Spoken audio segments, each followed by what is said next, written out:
Hi எல்லாரும் எப்படி இருக்கீங்க? எல்லாருமே நல்லா இருப்பீங்கன்னு தான் நம்புறேன். இன்னைக்கு வந்து ஒரு ரெசிபி வீடியோ தான் பார்க்க போறோம். ப்ளூ கொழுக்கட்டை எப்படி செய்றதுன்னு பார்க்கலாம். இதுக்கு வந்து தனியா ஃபுட் கலர் இந்த மாரிலாம் ஆட் பண்ணல. சங்குப்பூ இருக்குல்ல, அதில தான் தண்ணீல கொதிக்க வச்சு எடுத்து பண்ணது. ரொம்ப டேஸ்ட்டா இருக்கும்.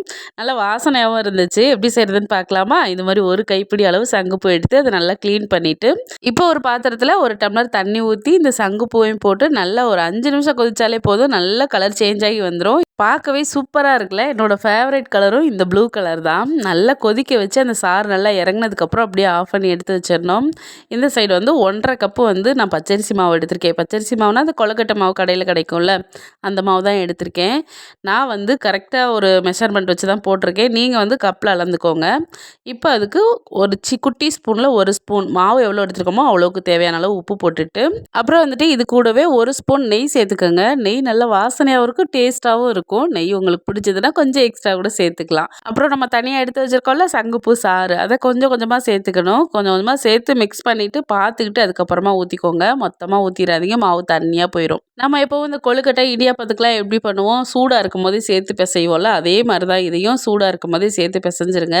ஃபஸ்ட்டு ஒரு ஸ்பூன் வச்சு மிக்ஸ் பண்ணிவிட்டு அதுக்கப்புறமா கைவிட்டு கொஞ்சம் மாவு ஆறுனதுக்கப்புறம் கைவிட்டு நல்லா பிசைஞ்சு நல்லா சாஃப்டாக இருக்கும் மாவு. அப்படியே எடுத்து வச்சுக்க வேண்டியதான். மாவு பிசையும் போது ஒரு மாதிரி ஸ்கை ப்ளூ கலரில் தெரிஞ்சிச்சு. என்ன டார்க்காக இல்லையே அப்படின்ற மாதிரி இருந்தது. ஆனால் கொழுக்கட்டை வெந்து வரும்போது நல்ல டார்க்காக தான் இருந்துச்சு. இப்போ வந்துட்டு தேங்காய் பூரணம் செய்யணும்ல, அதுக்கு தேங்காய் உடைச்சு ஒரு மூடி தேங்காய் நான் துருவி எடுத்துக்கிறேன். இது கூட இந்த கடலைப்பருப்பு வேக வச்சு போடுவாங்க, அப்புறம் வேர்க்கடலையுமே போடுவாங்க. நம்ம எதையுமே எடுக்க போகிறதில்ல. இன்னைக்கு தேங்காய், நாட்டு சக்கரை, இது 2 பொருள் வச்சு மட்டும் தான் நான் பூரணம் செய்ய போகிறேன். கொஞ்சம் ஏலக்காய் இருந்தால் போட்டுக்கலாம். நம்மக்கிட்ட ஏலக்காய் சுத்தமாக இல்லை, அதனால் அதையும் சேர்க்கலை. நல்லா சட்டி காய்ச்சதுமே ஒரு 1 1/2 ஸ்பூன் நெய் விட்டு, நெய் நல்லா மெல்ட் ஆகி வந்ததுக்கப்புறமா தேங்காயை போட்டு அது கூடவே 2 ஸ்பூன் நாட்டு சக்கரை போட்டிருக்கேன். நான் வந்து பெரிய ஸ்பூன் எடுத்திருக்கேன். நீங்கள் சின்ன ஸ்பூன்னா ஒரு 3 போட்டுக்கோங்க. அப்போ தான் நல்லா இனிப்பாக டேஸ்ட்டாக இருக்கும். இது தேங்காயும் நாட்டு சக்கரையும் போட்டதுக்கப்புறம் நல்லா மிக்ஸ் பண்ணி கொடுத்துட்டே இருக்கணும். விட்டுட்டா அடி பிடிச்சிரும். ஒரு மாதிரி மெல்ட் ஆகி நல்லா டார்க் ப்ரௌன் கலரில் வரும். அது வரைக்கும் நல்லா மிக்ஸ் பண்ணிகிட்டே இருக்கணும். கொஞ்சம் தண்ணியாக இருக்கிற மாதிரி இருக்கும். அது நல்லா இறக்கி வச்சு ஆறுனதுக்கப்புறம் மறுபடியும் கட்டி பதமாயிரும்.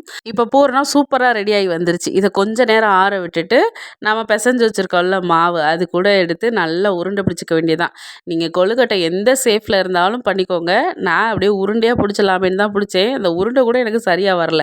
கொஞ்சம் அங்கிட்டு இங்கிட்டு பிதுங்கிட்டு தான் வந்துச்சு. சரி பரவாயில்ல, வெந்து வரட்டும், அதுக்கப்புறம் பார்த்துக்கலான்ட்டு எல்லாத்தையும் உருண்டை பிடிக்கிறேன்னு ஏதோ ஏலியன் பொம்மைலாம் செஞ்சுருந்தேன். எல்லாத்தையும் எடுத்து வச்சாச்சு. இட்லி பாத்திரத்தில் இப்போ ஒரு தண்ணி ஊற்றி ஒரு 5 நிமிஷம் நல்லா கொதி வந்ததுக்கப்புறமா நம்ம பிடிச்சி வச்சுருந்த உருண்டைகள் எல்லாம் இட்லி பாத்திரத்தில் வச்சு நல்லா ஒரு மூடி போட்டு ஒரு 7லேருந்து 10 நிமிஷம் வரைக்கும் வேகட்டும்னு அப்படியே விட்டுட்டேன். டைம் பார்த்துட்டே தான் இருந்தேன். நான் கரெக்டாக ஒரு 7 நிமிஷத்துலேயே அடுப்பை ஆஃப் பண்ணிட்டேன். ஏன்னா ரொம்ப நேரம் வச்சுருந்தா எதுவும் ஆயிரப்போகுது அப்படின்னு. நல்லா டார்க் ப்ளூ கலரில் சூப்பராக வெந்து வந்துருந்துச்சு. டேஸ்ட்டுமே சூப்பராக இருந்துச்சு. அதை பார்க்கும்போதே சூப்பராக இருக்குல்ல, சாப்பிடணும் போல். இதை வந்து நான் இன்ஸ்டாவில் தான் பார்த்தேன். சரி நீங்களும் ரெசிபி கேட்பீங்களே, ஒரு சிலர் கேட்பீங்க, அதனால சரி போடலாம் லாங் வீடியோவா அப்படின்றதுனால போட்டிருந்தேன்.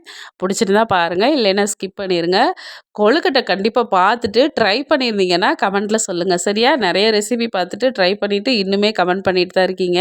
என்னோட ரெசிபி வீடியோ பார்த்துட்டு நீங்கள் மறுபடியும் ட்ரை பண்ணிவிட்டு அது நல்லா இருக்குன்னு எனக்கு சொல்லும்போது ரொம்பவே ஹாப்பியாக இருக்கும். அதனால தான் நான் கமெண்ட் பண்ணுங்கன்னு கேட்குறேன். எல்லோரும் வீடியோ ஸ்கிப் பண்ணாமல் பார்த்துட்டீங்க அப்படின்னா ப்ளூ கலர் ஹார்ட்டை கமெண்ட்டில் போடுங்க சரியா? மீண்டும் சந்திப்போம். டாடா.